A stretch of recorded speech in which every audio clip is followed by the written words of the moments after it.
নমস্কাৰ এই মুহূৰ্তত দিবলৈ লৈছোঁ আজিৰ সন্ধিয়াৰ বহুকেইটা গুৰুত্বপূৰ্ণ খবৰ। আজি হৈছে 15 আগষ্ট আৰু এই ধৰণৰ খবৰসমূহ নিতৌ চাবৰ বাবে চেনেলটো ছাবস্ক্ৰাইব কৰি ভিডিঅ'টোত এটাকৈ লাইক কৰি দিব। তেন্তে আহক দৰ্শকসকল সন্ধিয়াৰ খবৰকেইটা আৰম্ভ কৰোঁ।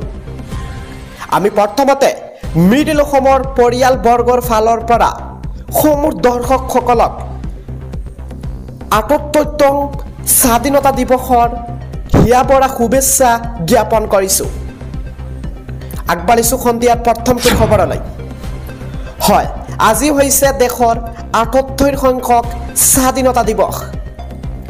দেশজুৰি স্বাধীনতা দিৱসৰ ব্যাপক আনন্দ উল্লাস।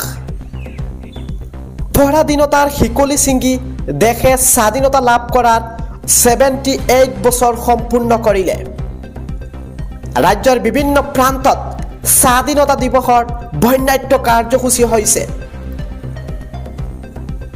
আগবাঢ়িছোঁ সন্ধিয়াৰ পৰৱৰ্তী খবৰটোলৈ। স্বাধীনতা দিৱসৰ দিনাই ৰাজ্যত বোমাতংক। 19টা স্থানত বোমা স্থাপনৰ দাবী কৰিছে আলফাই। স্বাধীনতা দিৱসৰ মাজতে আলফাৰ বিবৃতিক লৈ হাহাকাৰ। ৰাজ্যৰ প্ৰান্তে প্ৰান্তে আৰক্ষীৰ লাগিছে ব্যাপক অভিযান। আমি জনাই আছোঁ গুৱাহাটীৰ 8টা স্থানত বোমা স্থাপন কৰাৰ দাবী নিষিদ্ধ সংগঠনটোৰ। দিছপুৰৰ লাষ্ট গেইটৰ বিপৰীতে থকা মুকলি ঠাইত বোমা থকাৰ দাবী। গান্ধী মণ্ডপলৈ উঠা পথৰ বাওঁফালে থকা ট্ৰেন্সফৰ্মাৰ বৰ্ডৰ বাকচটোত। ইপিনে নাৰেংগীৰ আৰ্মি কেম্পলৈ যোৱা পথত CDA গেইটৰ সমীপত। ইফালে ব্ৰহ্মপুত্ৰ উদ্যোগ পাৰ হৈ পোৱা এখন ঘুমটি তলত। ইফালে যোৰাবাট উৰণীয়া সেতুৰ সমীপত। লাকুৱা তিনিআলি থানাৰ সমীপত।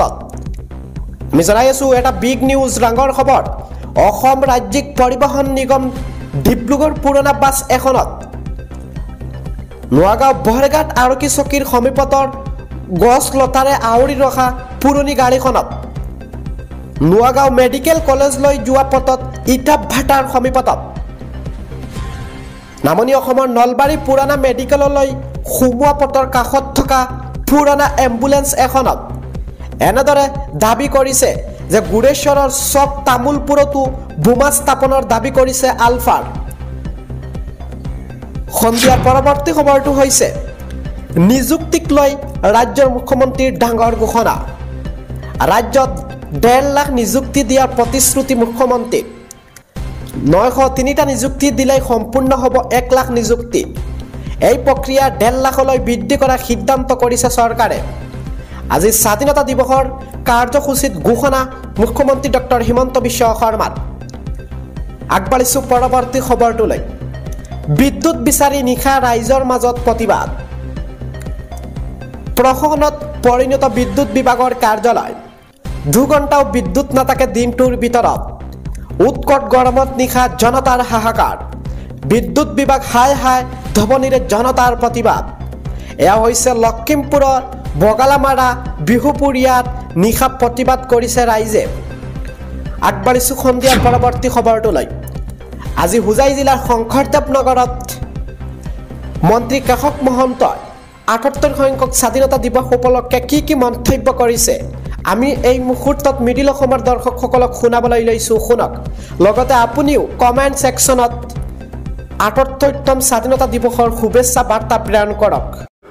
দেশৰ ৭৮ সংখ্যক স্বাধীনতা দিৱসৰ এই পবিত্ৰ ক্ষণত হোজাই জিলাৰ সমূহ জনসাধাৰণলৈ মই আন্তৰিক অভিনন্দন আৰু শুভেচ্ছা জ্ঞাপন কৰিছোঁ। আৰু স্বাধীনতা সংগ্ৰামৰ এই মহান সেনানী তথা বীৰ শ্বহীদসকলক শ্ৰদ্ধাৰে স্মৰণ কৰিছোঁ। আজি জাতীয় জীৱনৰ এনে ঐতিহাসিক মুহূৰ্তত জাতিৰ পিতা মহাত্মা গান্ধীলৈ মোৰ গভীৰ শ্ৰদ্ধাঞ্জলি যাচিছোঁ। লগতে স্বাধীনতা আন্দোলনৰ বীৰ শ্বহীদ মণিৰাম দেৱান, কুশল কোঁৱৰ, কনকলতা বৰুৱা, মুকুন্দ কাকতি, ভোগেশ্বৰী ফুকননী আদিৰ লগতে অসম তথা ভাৰতবৰ্ষৰ যিসকল জ্ঞাত অজ্ঞাত মুক্তিযোদ্ধাৰ চৰম ত্যাগ, কঠোৰ সংগ্ৰাম আৰু কষ্ট সহিষ্ণুতাৰ বিনিময়ত আমি স্বাধীনতা লাভ কৰিলোঁ। সেইসকল মহান মনীষীকো এই চেগতে সশ্ৰদ্ধ প্ৰণিপাত জনাইছোঁ।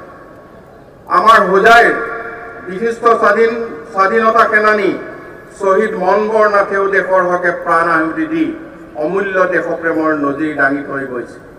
শ্বহীদ মনবৰ নাথৰ লগতে হোজাই জিলাৰ প্ৰতিগৰাকী স্বাধীনতা সেনানীলৈ আমাৰ শ্ৰদ্ধাঞ্জলি জ্ঞাপন কৰিছে। এই দিনটোৰ তাৎপৰ্য এই যে 1947 চনৰ আজিৰ এই দিনটোত আমাৰ দেশে ব্ৰিটিছ সাম্ৰাজ্যৰ কবলৰ পৰা স্বাধীনতা লাভ কৰি এখন সাৰ্বভৌম ৰাষ্ট্ৰ হিচাপে বিশ্বত প্ৰতিষ্ঠা কৰিছিল।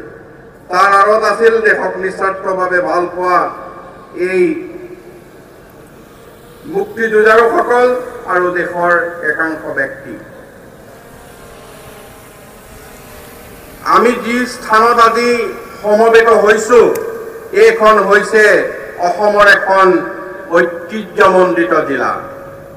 সুপ্ৰাচীন ইতিহাসৰ সিপাৰে সংযোজিত হৈ আছে নানা জাতি জনগোষ্ঠীৰ বসতিস্থল এইখন জিলা।